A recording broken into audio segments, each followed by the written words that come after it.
भारत की परंपरा है। शुभ कार्य का आरंभ रिद्धि सिद्धि के दाता गणेश वंदना से होता है। संकल्प की सिद्धि के लिए सभी देवताओं से प्रार्थना की जाएगी।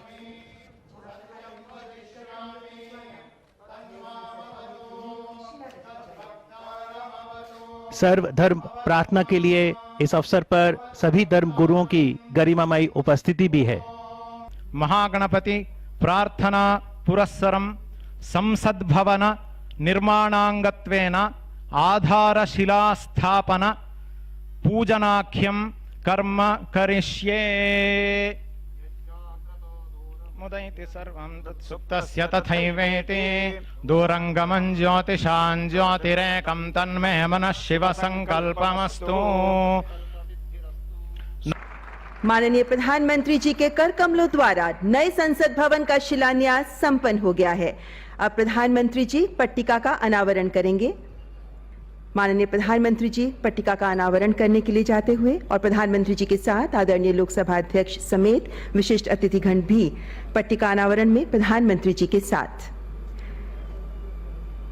माननीय प्रधानमंत्री जी द्वारा नए संसद भवन की स्मृति पट्टिका का अनावरण, जिस पर अंकित है 10 दिसंबर 2020 की वो तारीख जब कोरोना काल में पूरा विश्व आशंकित है, भारत बढ़ चला है नए संकल्पों की ओर।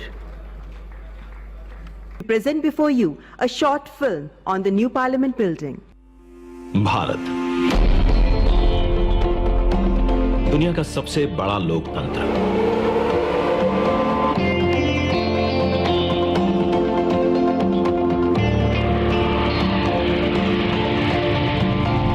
इस लोकतंत्र का मंदिर है संसद भवन,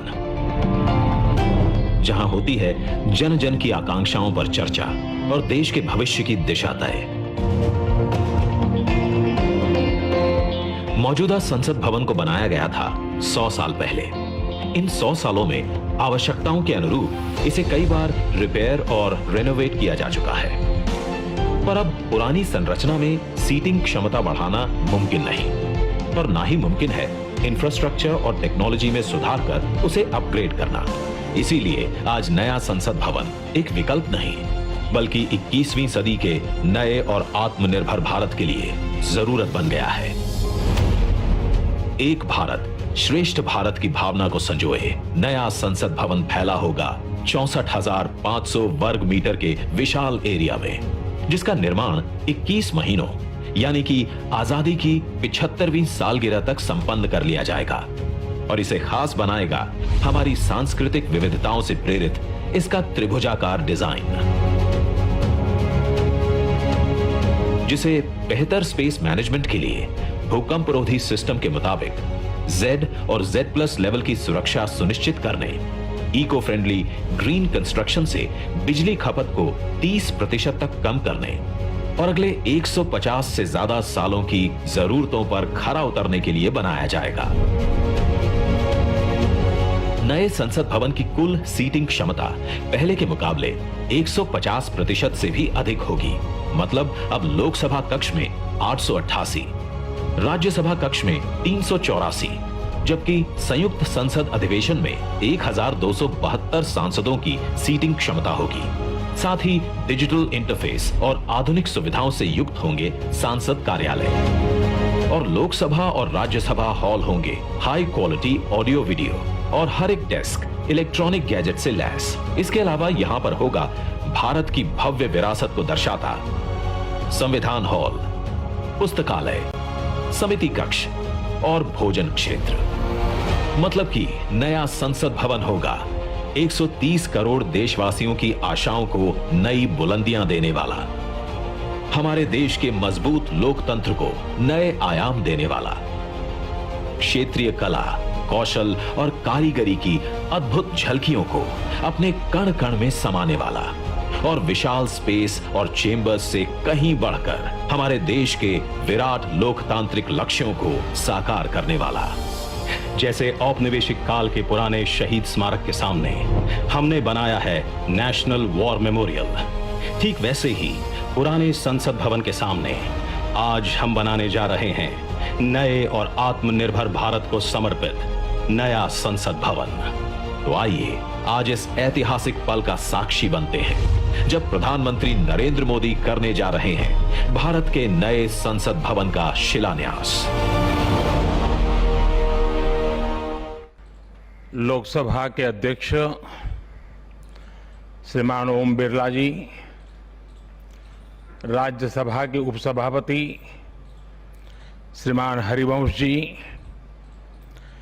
केंद्रीय मंत्रिपरिषद के मेरे साथी श्री प्रहलाद जोशी जी, श्री हरदीप सिंह पुरी जी, अन्य राजनीतिक दलों के प्रतिनिधिगण, वर्चुअल माध्यम से जुड़े अनेक देशों के पार्लियामेंट के स्पीकर्स, यहां उपस्थित अनेक देशों के एम्बेसडर्स, इंटर पार्लियामेंट्री यूनियन के मेंबर्स, अन्य महानुभाव और मेरे प्यारे देशवासियों, आज का दिन बहुत ही ऐतिहासिक है। आज का दिन भारत के लोकतांत्रिक इतिहास में मील के पत्थर की तरह है। भारतीयों द्वारा भारतीयता के विचार से ओतप्रोत भारत के संसद भवन के निर्माण का शुभारंभ हमारी लोकतांत्रिक परंपराओं के सबसे अहम पड़ाव में से एक है। हम भारत के लोग मिलकर अपनी संसद के इस नए भवन को बनाएंगे और साथियों, इससे सुंदर क्या होगा, इससे पवित्र क्या होगा जब भारत अपनी आजादी के 75 वर्ष का पर्व मनाए तो उस पर्व की साक्षात प्रेरणा हमारी संसद की नई इमारत बने। आज 130 करोड़ से ज्यादा भारतीयों के लिए बड़े सौभाग्य का दिन है, गर्व का दिन है जब हम इस ऐतिहासिक पल के साक्षी बन रहे हैं। साथियों, नए संसद भवन का निर्माण नूतन और पुरातन के सह अस्तित्व का उदाहरण है। ये समय और जरूरतों के अनुरूप खुद में परिवर्तन लाने का प्रयास है। मैं अपने जीवन में वो क्षण कभी नहीं भूल सकता जब 2014 में पहली बार एक सांसद के तौर पर मुझे संसद भवन में आने का अवसर मिला था। तब लोकतंत्र के इस मंदिर में कदम रखने से पहले मैंने सिर झुकाकर, माथा टेक कर लोकतंत्र के इस मंदिर को नमन किया था। हमारे वर्तमान संसद भवन ने आजादी के आंदोलन और फिर स्वतंत्र भारत को गढ़ने में अपनी अहम भूमिका निभाई है। आजाद भारत की पहली सरकार का गठन भी यही हुआ और पहली संसद भी यहीं बैठी। इसी संसद भवन में हमारे संविधान की रचना हुई, हमारे लोकतंत्र की पुनर्स्थापना हुई। बाबा साहब आंबेडकर और अन्य वरिष्ठों ने सेंट्रल हॉल में गहन मंथन के बाद हमें अपना संविधान दिया। संसद की मौजूदा इमारत स्वतंत्र भारत के हर उतार चढ़ाव, हमारी हर चुनौतियां, हमारे समाधान, हमारी आशाओं आकांक्षाओं, हमारी सफलता का प्रतीक रही है। इस भवन में बना प्रत्येक कानून, इन कानूनों के निर्माण के दौरान संसद भवन में कही अनेक गहरी बातें, ये सब हमारे लोकतंत्र की धरोहर है। लेकिन साथियों, संसद के शक्तिशाली इतिहास के साथ ही यथार्थ को भी स्वीकारना उतना ही आवश्यक है। ये इमारत अब करीब करीब 100 साल की हो रही है। बीते दशकों में इसे तत्कालीन जरूरतों को देखते हुए निरंतर अपग्रेड किया गया। इस प्रक्रिया में कितनी ही बार दीवारों को तोड़ा गया है, कभी नया साउंड सिस्टम, कभी फायर सेफ्टी सिस्टम, कभी आईटी सिस्टम। लोकसभा में बैठने की जगह बढ़ाने के लिए तो दीवारों को भी हटाया गया। इतना कुछ होने के बाद संसद का यह भवन अब विश्राम मांग रहा है। अभी लोकसभा अध्यक्ष जी भी बता रहे थे कि किस तरह बरसों से मुश्किलों भरी स्थिति रही है। बरसों से नए संसद भवन की जरूरत महसूस की गई है। ऐसे में ये हम सभी का दायित्व बनता है कि 21वीं सदी के भारत को अब एक नया संसद भवन मिले। इसी दिशा में आज ये शुभारंभ हो रहा है और इसलिए आज जब हम एक नए संसद भवन का निर्माण कार्य शुरू कर रहे हैं तो वर्तमान संसद परिषद के जीवन में नए वर्ष भी जोड़ रहे हैं। साथियों, नए संसद भवन में ऐसी अनेक नई चीजें की जा रही हैं जिससे सांसदों की एफिशिएंसी बढ़ेगी, उनके वर्क कल्चर में आधुनिक तौर तरीके आएंगे। अब जैसे अपने सांसदों से मिलने के लिए उनके संसदीय क्षेत्र से लोग आते हैं, तो अभी जो संसद भवन है उसमें लोगों को बहुत दिक्कत होती है। आम जनता को दिक्कत होती है, नागरिकों को दिक्कत होती है। आम जनता को अपनी कोई परेशानी अपने सांसद को बतानी है, कोई सुख दुख बांटना है, तो इसके लिए भी संसद भवन में स्थान की बहुत कमी महसूस होती है। भविष्य में प्रत्येक सांसद के पास ये सुविधा होगी कि वो अपने क्षेत्र के लोगों से यहीं निकट में ही, इसी ये विशाल परिसर के बीच में ही उनको एक व्यवस्था मिलेगी ताकि वो अपने संसदीय क्षेत्र से आए लोगों को उनके सुख दुख बांट सके। साथियों, पुराने संसद भवन ने स्वतंत्रता के बाद के भारत को दिशा दी, तो नया भवन आत्मनिर्भर भारत के निर्माण का गवाह बनेगा। पुराने संसद भवन में देश की आवश्यकताओं की पूर्ति के लिए काम हुआ, तो नए भवन में 21वीं सदी के भारत की आकांक्षाएं पूरी की जाएगी। जैसे आज इंडिया गेट से आगे नेशनल वॉर मेमोरियल ने राष्ट्रीय पहचान बनाई है, वैसे ही संसद का नया भवन अपनी पहचान स्थापित करेगा। देश के लोग, आने वाली पीढ़ियां नए भवन को देखकर गर्व करेगी कि ये स्वतंत्र भारत में बना है। आजादी के 75 वर्ष का स्मरण करते हुए इसका निर्माण हुआ है। साथियों, संसद भवन की शक्ति का स्रोत, उसकी ऊर्जा का स्रोत हमारा लोकतंत्र है।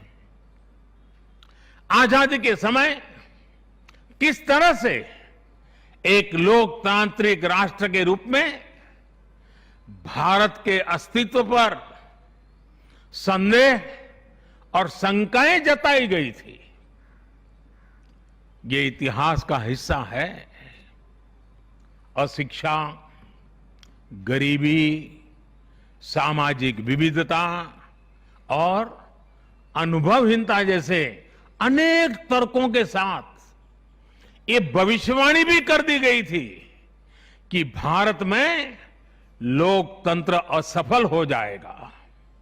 आज हम गर्व से कह सकते हैं कि हमारे देश ने उन आशंकाओं को न सिर्फ गलत सिद्ध किया है, बल्कि 21वीं सदी की दुनिया भारत को अहम लोकतांत्रिक ताकत के रूप में आगे बढ़ते हुए देख भी रही है। साथियों, लोकतंत्र भारत में क्यों सफल हुआ, क्यों सफल है और क्यों कभी लोकतंत्र पर आंच नहीं आ सकती, ये बात हमारी हर पीढ़ी को जानना समझना बहुत आवश्यक है। हम देखते सुनते हैं, दुनिया में 13वीं शताब्दी में रचित मैग्ना कार्टा की बहुत चर्चा होती है। कुछ विद्वान इसे लोकतंत्र की बुनियाद भी बताते हैं, लेकिन ये भी बात उतनी ही सही है कि मैग्ना कार्टा से भी पहले 12वीं शताब्दी में, 12th सेंचुरी में ही भारत में भगवान बसवेश्वर का अनुभव मंटपम अस्तित्व में आ चुका था। अनुभव मंटपम के रूप में उन्होंने लोक संसद का न सिर्फ निर्माण किया था, बल्कि उसका संचालन भी सुनिश्चित किया था। और भगवान बसवेश्वर जी ने कहा था, ಈ ಅನುಭವ ಮಂಟಪ ಜನಸಭಾ ನಾದಿನ ಮಟ್ಟು ರಾಷ್ಟ್ರದ ಉನ್ನತಿಗೆ ಹಾಗೂ ಅಭಿವೃದ್ಧಿಗೆ ಪುರ್ಗಾವ್ಗಿ ಕೆಲಸ ಮಾಡುತ್ತದೆ। यानी ये अनुभव मंटपम एक ऐसी जनसभा है जो राज्य और राष्ट्र के हित में और उनकी उन्नति के लिए सभी को एकजुट होकर काम करने के लिए प्रेरित करती है। अनुभव मंटपम लोकतंत्र का ही तो एक स्वरूप था। साथियों, इस कालखंड के और पहले जाएं तो तमिलनाडु में चेन्नई से 80-85 किलोमीटर दूर उत्तरा मेरूर नाम के गांव में एक बहुत ही ऐतिहासिक साक्ष्य दिखाई देता है।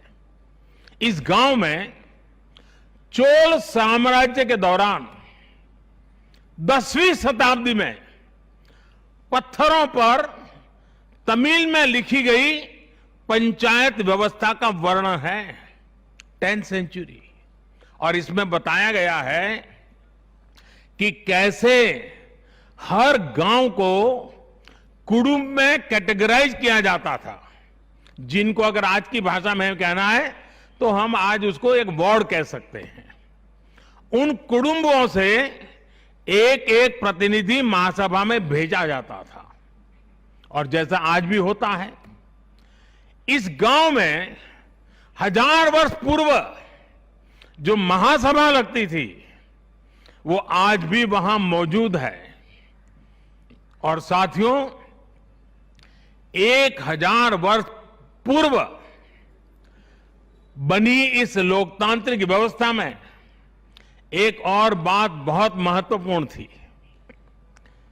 उस पत्थर पे लिखा हुआ है, उस शिलालेख में वर्णन है इसका, और उसमें कहा गया है कि जनप्रतिनिधि को चुनाव लड़ने के लिए अयोग्य घोषित करने का भी प्रावधान था उस जमाने में। और नियम क्या था?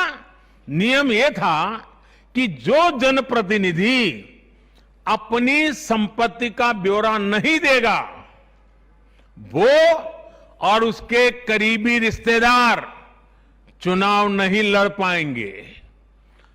कितने सालों पहले, सोचिए कितनी बारीकी से उस समय पर हर पहलू को सोचा गया, समझा गया, अपनी लोकतांत्रिक परंपराओं का हिस्सा बनाया गया। साथियों, लोकतंत्र का हमारे इतिहास देश के हर कोने में नजर आता है, कोने कोने में नजर आता है। कुछ शब्दों से तो हम बराबर परिचित हैं, सभा, समिति, गणपति, गणाधिपति। ये शब्दावली हमारे मन मस्तिष्क में सदियों से प्रवाहित है। सदियों पहले शाक्य, मल्ल और वेजी जैसे गणतंत्र हो, लिच्छवी, मल्लक, मड़क और कंबोज जैसे गणराज्य हो, या फिर मौर्य काल में कलिंग, सभी ने लोकतंत्र को ही शासन का आधार बनाया था। हजारों साल पहले रचित हमारे वेदों में से ऋग्वेद में लोकतंत्र के विचार को समज्ञान यानी समूह चेतना, कलेक्टिव कॉन्शियसनेस के रूप में देखा गया है। साथियों, आमतौर पर अन्य जगहों पर जब डेमोक्रेसी की चर्चा होती है तो ज्यादातर चुनाव की प्रक्रिया, इलेक्टेड मेंबर्स, उनके गठन की रचना, शासन प्रशासन, लोकतंत्र की परिभाषा इन्हीं चीजों के आसपास रहती है। इस प्रकार की व्यवस्था पर अधिक बल देने को ही ज्यादातर स्थानों पर उसी को डेमोक्रेसी कहते हैं। लेकिन भारत में लोकतंत्र एक संस्कार है। भारत के लिए लोकतंत्र जीवन मूल्य है, जीवन पद्धति है, राष्ट्र जीवन की आत्मा है। भारत का लोकतंत्र सदियों के अनुभव से विकसित हुई व्यवस्था है। भारत के लिए लोकतंत्र में जीवन मंत्र भी है, जीवन तत्व भी है और साथ ही व्यवस्था का तंत्र भी है, तत्व भी है, तंत्र भी है। समय समय पर इसमें व्यवस्थाएं बदलती रही, प्रक्रियाएं बदलती रही, लेकिन आत्मा लोकतंत्र ही रही। और विडंबना देखिए, आज भारत का लोकतंत्र हमें पश्चिमी देशों से न समझाया जाता है। जब हम विश्वास के साथ अपने लोकतांत्रिक इतिहास का गौरवगान करेंगे तो वो दिन दूर नहीं जब दुनिया भी कहेगी India is mother of democracy, India is mother of democracy, India is mother of democracy. साथियों, भारत के लोकतंत्र में समाहित शक्ति ही देश के विकास को नई ऊर्जा दे रही है, देशवासियों को नया विश्वास दे रही है। दुनिया के अनेक देशों में जहां लोकतांत्रिक प्रक्रियाओं को लेकर अलग स्थिति बन रही है, वहीं भारत में लोकतंत्र नित्य नूतन हो रहा है। हाल के वर्षों में हमने देखा है कि कई लोकतांत्रिक देशों में अब वाटर टर्नआउट लगातार घट रहा है। इसके विपरीत भारत में हम हर चुनाव के साथ वाटर टर्नआउट को बढ़ाते हुए देख रहे हैं, बढ़ता हुआ देख रहे हैं। इसमें भी महिलाओं और युवाओं की भागीदारी निरंतर बढ़ती जा रही है। साथियों, इस विश्वास की, इस आस्था की वजह है भारत में लोकतंत्र हमेशा से ही गवर्नेंस के साथ ही मतभेदों और विरोधाभासों को सुलझाने का महत्वपूर्ण माध्यम भी रहा है। अलग अलग विचार, अलग अलग दृष्टिकोण, ये सब बातें एक वाइब्रेंट डेमोक्रेसी को सशक्त करते हैं। डिफरेंसेस के लिए हमेशा जगह हो, लेकिन डिस्कनेक्ट कभी ना हो, इसी लक्ष्य को लेकर हमारा लोकतंत्र आगे बढ़ा है। गुरु नानक देव जी ने, और बड़ी सटीक बात कही है, गुरु नानक देव जी ने भी कहा है, जब लग दुनिया रही है नानक, जब लग दुनिया रही है नानक, किछु सुनिए किछु कहिए। यानी जब तक संसार रहे तब तक संवाद चलते रहना चाहिए। कुछ कहना और कुछ सुनना, यही तो संवाद का प्राण है, यही लोकतंत्र की आत्मा है। पॉलिसीज में अंतर हो सकता है, पॉलिटिक्स में भिन्नता हो सकती है, लेकिन हम पब्लिक की सेवा के लिए हैं। इस अंतिम लक्ष्य में कोई मतभेद नहीं होना चाहिए। वाद संवाद संसद के भीतर हो या संसद के बाहर, राष्ट्र सेवा का संकल्प, राष्ट्र हित के प्रति समर्पण लगातार झलकना चाहिए।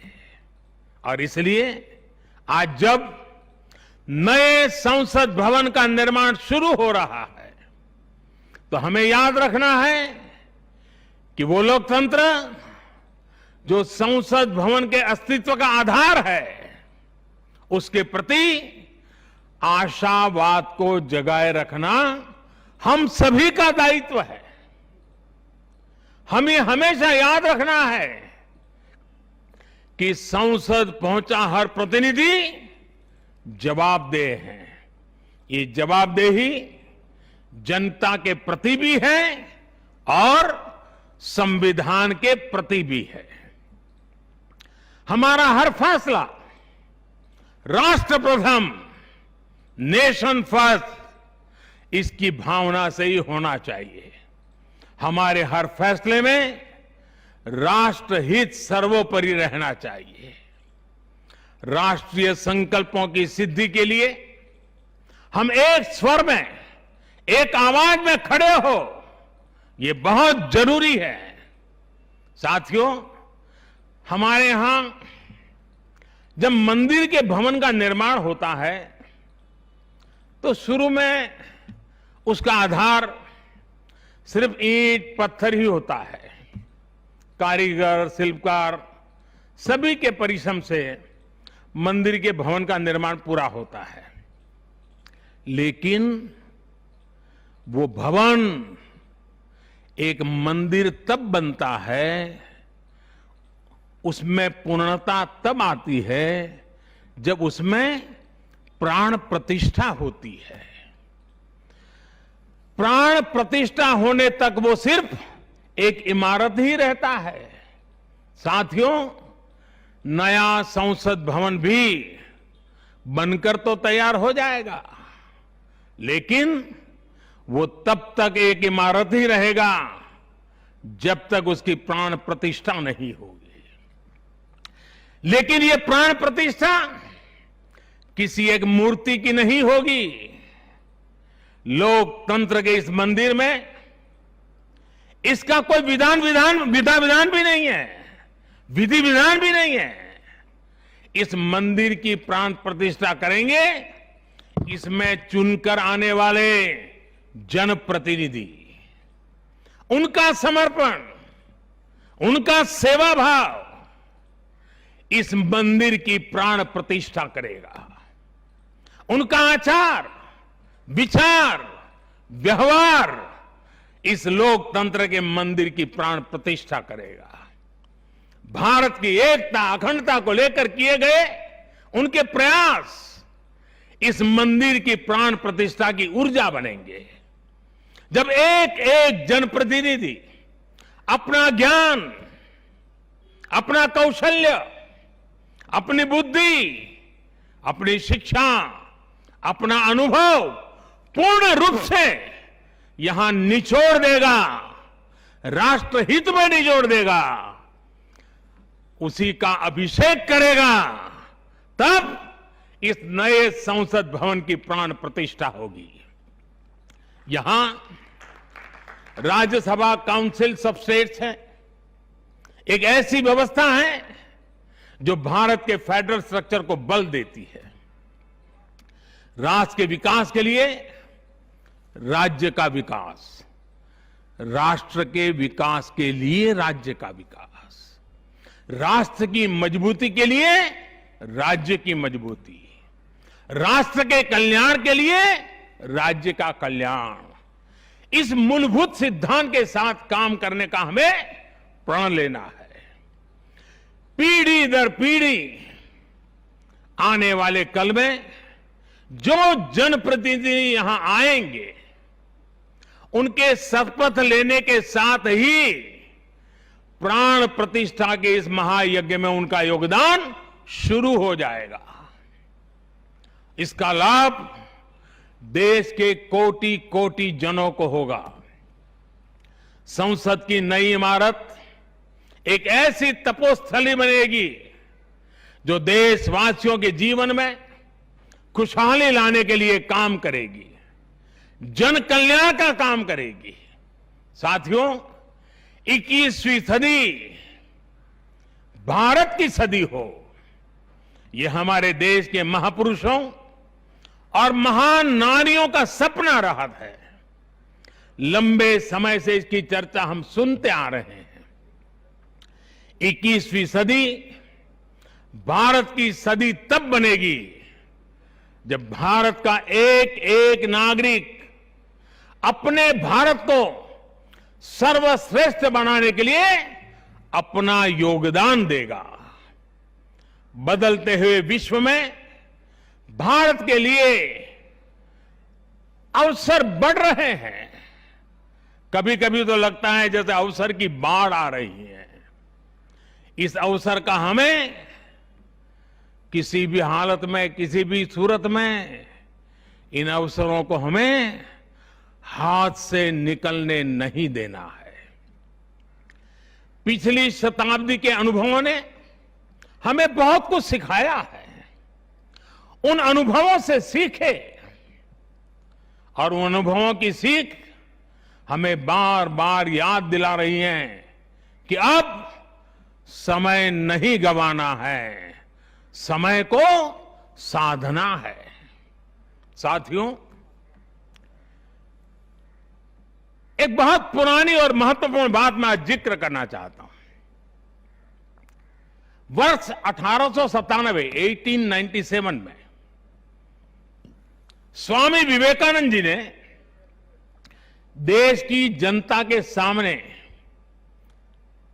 1897 में कहा था कि अगले 50 सालों के लिए उन्होंने एक आह्वान किया था और स्वामी जी ने कहा था कि आने वाले 50 सालों तक भारत माता की आराधना ही सर्वोपरि हो।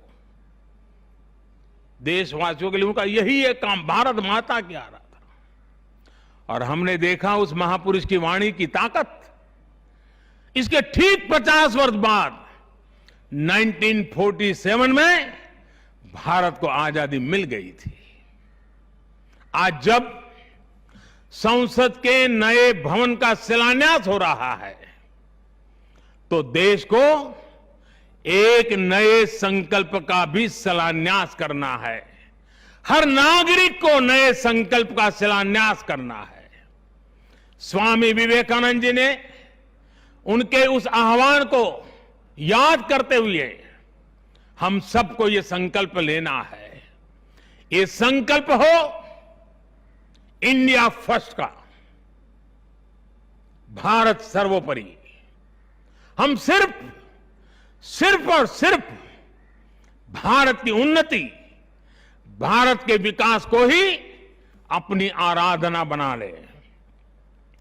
हमारा हर फैसला देश की ताकत बढ़ाए। हमारा हर निर्णय, हर फैसला एक ही तराजू में तोला जाए, और वो तराजू है देश का हित सर्वोपरि, देश का हित सबसे पहले। हमारा हर निर्णय वर्तमान और भावी पीढ़ी के हित में हो। साथियों, स्वामी विवेकानंद जी ने तो 50 वर्ष की बात की थी। हमारे सामने 25-26 साल बाद आने वाली भारत की आजादी की 100वीं वर्षगांठ है, जब देश वर्ष 2047 में 2047 में अपनी स्वतंत्रता के 100वें वर्ष में प्रवेश करेगा। तब हमारा देश कैसा हो, हमें देश को कहां तक ले जाना है, इस 25-26 वर्ष कैसे हमें खप जाना है, इसके लिए हमें आज संकल्प लेकर काम शुरू करना है। जब हम आज संकल्प लेकर देश हित को सर्वोपरि रखते हुए काम करेंगे, तो देश का वर्तमान ही नहीं बल्कि देश का भविष्य भी बेहतर बनाएंगे। आत्मनिर्भर भारत का निर्माण, समृद्ध भारत का निर्माण अब रुकने वाला नहीं है, कोई रोक भी नहीं सकता। साथियों, हम भारत के लोग ये प्रण करें, हमारे लिए देश हित से बड़ा और कोई हित कभी नहीं होगा। हम भारत के लोग ये प्रण करें, हमारे लिए देश की चिंता अपनी खुद की चिंता से बढ़कर होगी। हम भारत के लोग ये प्रण करें, हमारे लिए देश की एकता अखंडता से बढ़कर कुछ नहीं होगा। हम भारत के लोग ये प्रण करें, हमारे लिए देश के संविधान की मान मर्यादा और उसकी अपेक्षाओं की पूर्ति जीवन का सबसे बड़ा ध्येय होगी। हमें गुरुदेव रविन्द्रनाथ टैगोर की ये भावना हमेशा याद रखनी है। और गुरुदेव रविन्द्रनाथ टैगोर की भावना क्या थी? गुरुदेव कहते थे, एकोता उत्साहो धरो, एकोता उत्साहो धरो, জাতীয় উন্নতি করো, দুসুক ভুবনে সবে ভারতের জয়। यानी एकता का उत्साह थामे रहना है। हर नागरिक उन्नति करे, पूरे विश्व में भारत की जय जयकार हो। मुझे विश्वास है हमारी संसद का नया भवन हम सभी को एक नया आदर्श प्रस्तुत करने की प्रेरणा देगा। हमारी लोकतांत्रिक संस्थाओं की विश्वसनीयता हमेशा और मजबूत होती रहे। इसी कामना के साथ मैं अपनी वाणी को विराम देता हूं और 2047 के संकल्प के साथ पूरे देशवासियों को चल पड़ने के लिए निमंत्रण देता हूं। आप सबका बहुत बहुत धन्यवाद। धन्यवाद माननीय प्रधानमंत्री जी, आपके प्रेरणादायक शब्दों के लिए आपका हृदय से आभार।